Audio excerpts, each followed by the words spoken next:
Hello friends, welcome back to my channel. मैं हूं आपकी फ्रेंड वर्षा। फ्रेंड्स, आज की इस वीडियो में हम एक प्रैक्टिस सेट के बारे में बात करेंगे। चलिए फ्रेंड्स, वीडियो को स्टार्ट करते हैं। फर्स्ट क्वेश्चन है हमारा, what is the main function of finance commission in India. यानी कि भारत में वित्त आयोग का प्रधान कार्य क्या होता है, मेन फंक्शन क्या होता है। Revenue distribution between centre and state, यानी कि केंद्र और राज्यों के बीच राजस्व का वितरण करना, या फिर प्रिपेयरिंग एन एनुअल बजट, यानी कि जो एनुअल बजट है उसको तैयार करना। Advising the president on financial matters, यानी कि जो वित्तीय मामले हैं उस पर राष्ट्रपति को सलाह देना। या फिर allocation of funds to the ministry of union states, यानी कि जो संघ और के मंत्रालय, जो भी राज्य की निधि है उनका विनिधान करना।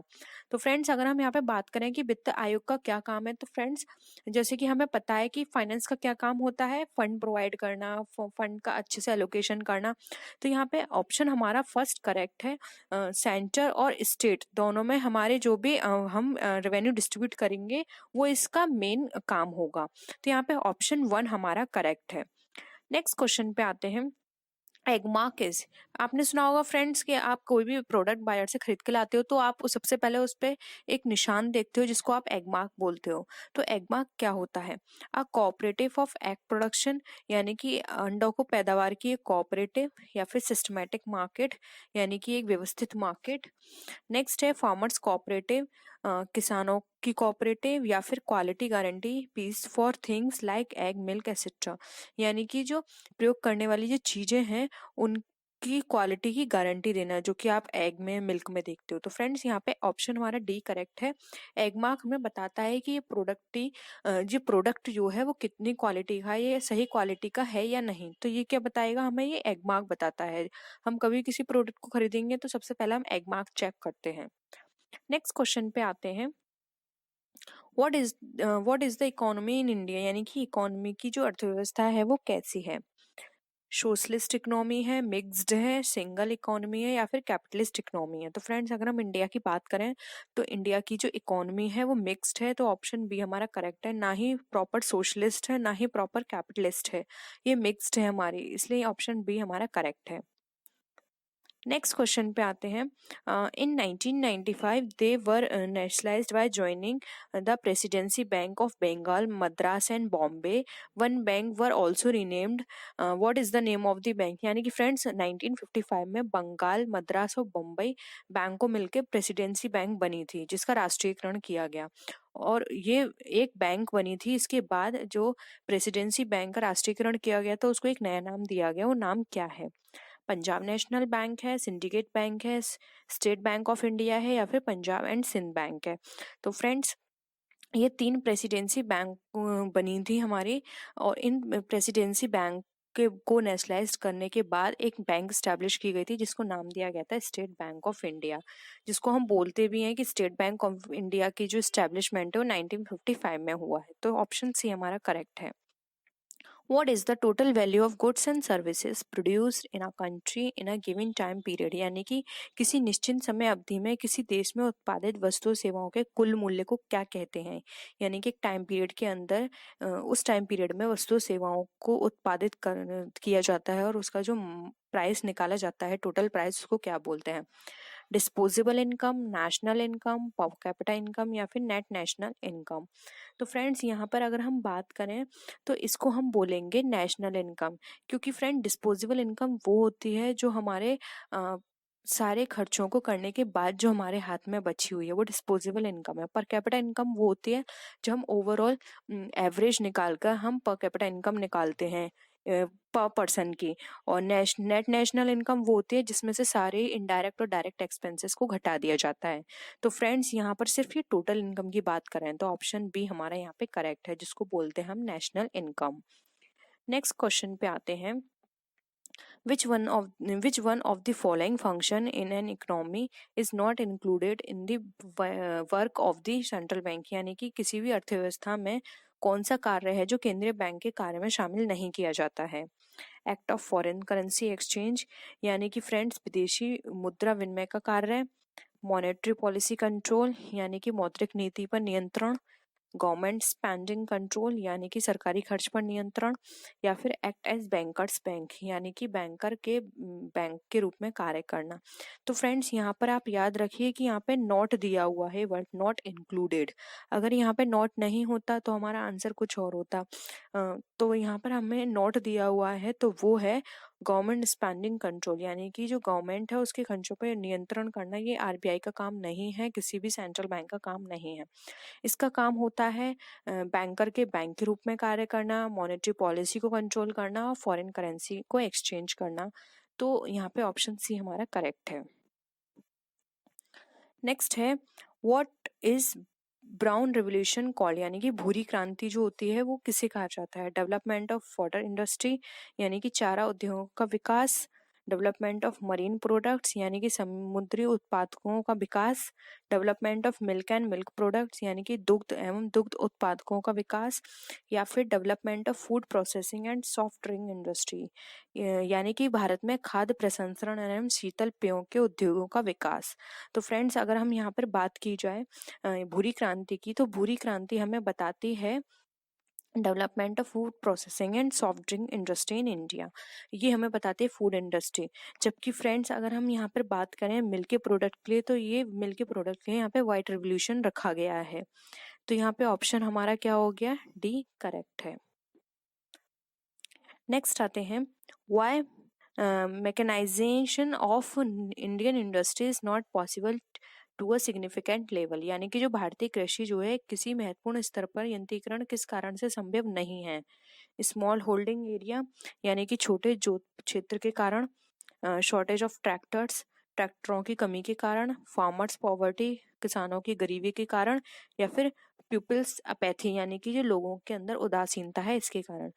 तो फ्रेंड्स हमारी कृषि में, भारतीय कृषि के अंदर महत्वपूर्ण स्तर तक यंत्रीकरण इसलिए संभव नहीं है क्योंकि यहाँ पर क्या है, स्मॉल होल्डिंग एरिया यानी कि छोटे क्षेत्र हैं जिसमें हम वो टेक्निक यूज नहीं कर सकते, वो मशीन यहाँ नहीं लगा सकते हैं।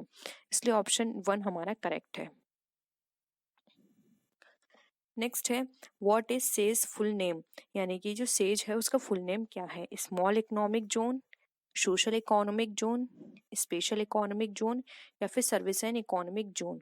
तो फ्रेंड्स अगर हम सेस की बात करें तो इसका जो फुल फॉर्म है वो है option C, special economic Jones.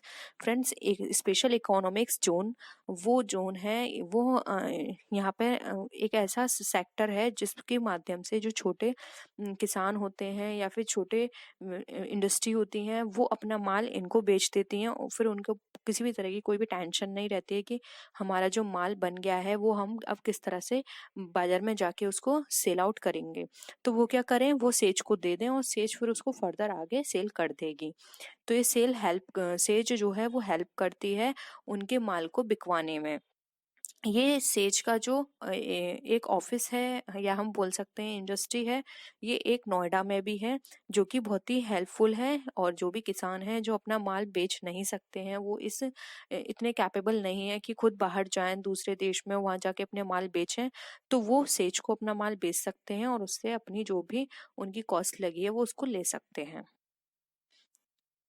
Next है which of the following is not a rabi crop, यानी कि जो रबी की फसल है वो इनमें से कौन सी नहीं है। व्हीट, फिर है हमारा थैट, राइस, या फिर ग्राम। तो फ्रेंड्स हमारा अगर हम यहाँ पे बात करें इसकी रबी क्रॉप की यहाँ पर, तो फ्रेंड्स राइस जो है वो हमारा रबी क्रॉप के अंदर नहीं आता है, जबकि बाकी के ऑप्शंस जो हैं वो हमारे रबी क्रॉप के अंदर आते हैं। नेक्स्ट है who was the first chairman of planning commission, यानी कि योजना आयोग के प्रथम अध्यक्ष कौन थे। पंडित जवाहरलाल नेहरू, केसी नियोग, प्रोफेसर पीसी महालनोबिस, या फिर डॉक्टर राजेंद्र प्रसाद। तो फ्रेंड्स अगर हम योजना आयोग के अध्यक्ष की बात करें तो जो इसके प्रथम अध्यक्ष थे वो थे पंडित जवाहरलाल नेहरू, ये इसके पहले अध्यक्ष थे। नेक्स्ट है consumer goods for which the government spends the maximum amount, यानी कि वह उपभोक्ता वस्तु जिसके आयात के लिए सरकार महत्तम राशि खर्च करती है वो क्या है। फूड इंग्रेडिएंट है वो, यानी कि खाद्य पदार्थ, पेट्रोलियम प्रोडक्ट्स है यानी कि हमारे पेट्रोलियम पदार्थ, मिनरल्स हैं यानी कि खनिज पदार्थ, या फिर केमिकल सब्सटेंस है जिसको हम रासायनिक पदार्थ भी बोलते हैं। तो फ्रेंड्स ऐसे कौन से इसमें हमें बताना है जिसके ऊपर सरकार सबसे ज़्यादा खर्च करती है राशि। तो फ्रेंड्स वो है पेट्रोलियम प्रोडक्ट्स, क्योंकि और सारे प्रोडक्ट्स काफ़ी सारे हम हमारे यहाँ ही होते हैं इंडिया के अंदर, लेकिन बहुत सारे ऐसे होते हैं कि हम उन्हें बाहर से मंगाते हैं। तो सबसे ज़्यादा जो खर्चा किया जाता है वो किया जाता है पेट्रोलियम प्रोडक्ट पे।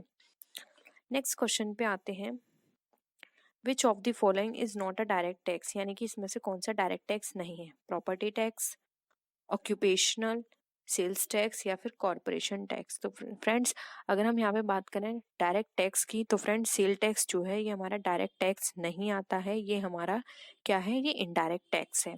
तो सेल टैक्स इसका ऑप्शन करेक्ट है। नेक्स्ट है, the 10th 5 year plan aims to, यानी कि 10वीं पंचवर्षीय योजना थी, उसका क्या उद्देश्य था। डेवलपमेंट ऑफ ह्यूमन रिसोर्स, यानी कि ह्यूमन रिसोर्स का डेवलपमेंट करना। सोशल जस्टिस, यानी कि सामाजिक न्याय। Employment in agriculture and allied sector, यानी कि कृषि तथा संबद्ध क्षेत्र में रोजगार। या फिर इकोनॉमिक डेवलपमेंट, जिसको हम बोलेंगे आर्थिक विकास। तो फ्रेंड्स अगर 10वीं योजना की बात करें तो इसका जो मेन ऑब्जेक्ट था वो था डेवलपमेंट ऑफ ह्यूमन रिसोर्स, यानी कि जो ह्यूमन रिसोर्स है उसका डेवलपमेंट करना, उनको और अच्छी अपॉर्चुनिटी प्रोवाइड करना, ट्रेनिंग एंड डेवलपमेंट उनके लिए देना। तो यहाँ पे ऑप्शन ए हमारा करेक्ट है। नेक्स्ट है, इन विच स्कीम पंचायती राज वर प्रपोज्ड, यानी कि पंचायती राज किस योजना में प्रस्तावित हुआ। फर्स्ट, सेकेंड, थर्ड या फोर्थ। तो फ्रेंड्स अगर हम पंचायती योजना की बात करें, इनको प्रस्तावित किया गया था तो वो थी सेकेंड पीरियड में पंचायती राज प्रपोज्ड हुआ था हमारा सेकेंड स्कीम के अंदर, जो कि सबसे पहले अगर हम बात करेंगे पंचायती राज कहाँ आया था, तो सबसे पहले आया था ये राजस्थान में। नेक्स्ट हम बात करते हैं, who is the ex officio chairman of planning commission, यानी कि योजना आयोग का पदेन अध्यक्ष कौन होता है। President, vice president, prime minister या फिर स्पीकर। तो फ्रेंड्स अगर हम योजना आयोग के पदेन अध्यक्ष की बात करें तो वो होता है हमारा प्राइम मिनिस्टर। अभी हमने फ्रेंड्स ये भी पूछा था कि फर्स्ट इसका अध्यक्ष कौन था, तो वो थे पंडित जवाहरलाल नेहरू, क्योंकि उस टाइम वो उसके प्राइम मिनिस्टर थे। तो जो उस टाइम प्राइम मिनिस्टर होता है वो इसका अध्यक्ष बनता है। नेक्स्ट है, when was the first 5 year plan implemented, यानी कि प्रथम राष्ट्रीय पंचवर्षीय योजना थी वो कब लागू हुई।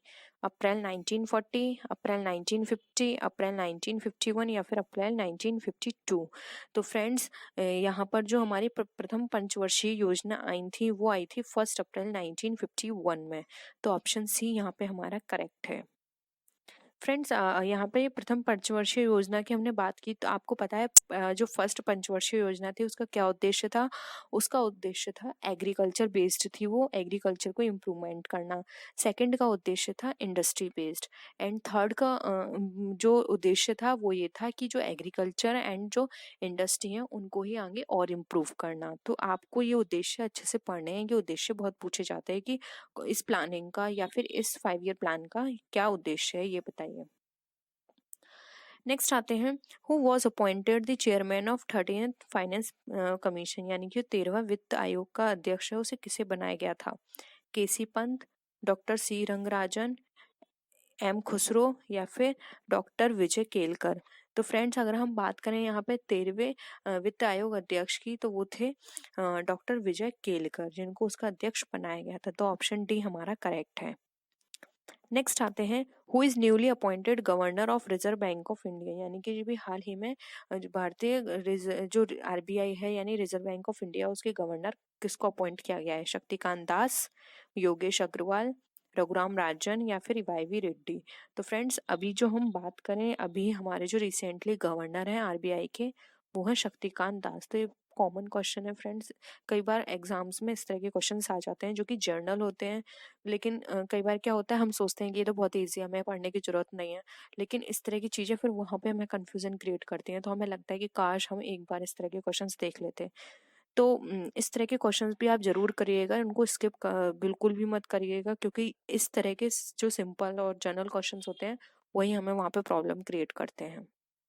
नेक्स्ट क्वेश्चन पे आते हैं, India is in terms of economic development, यानी कि आर्थिक विकास की दृष्टि से इंडिया कैसी है, डेवलप्ड नेशन है, डेवलपिंग नेशन है, अंडर डेवलप्ड नेशन है या फिर सेमी डेवलप्ड नेशन है। तो फ्रेंड्स अगर हम बात करें कि आर्थिक विकास की दृष्टि से इंडिया कैसी है, तो वो है option B, developing nation. India अभी डेवलप्ड कर रही है, अभी वो डेवलप नहीं हुई है, अभी वो अपना विकास कर रही है।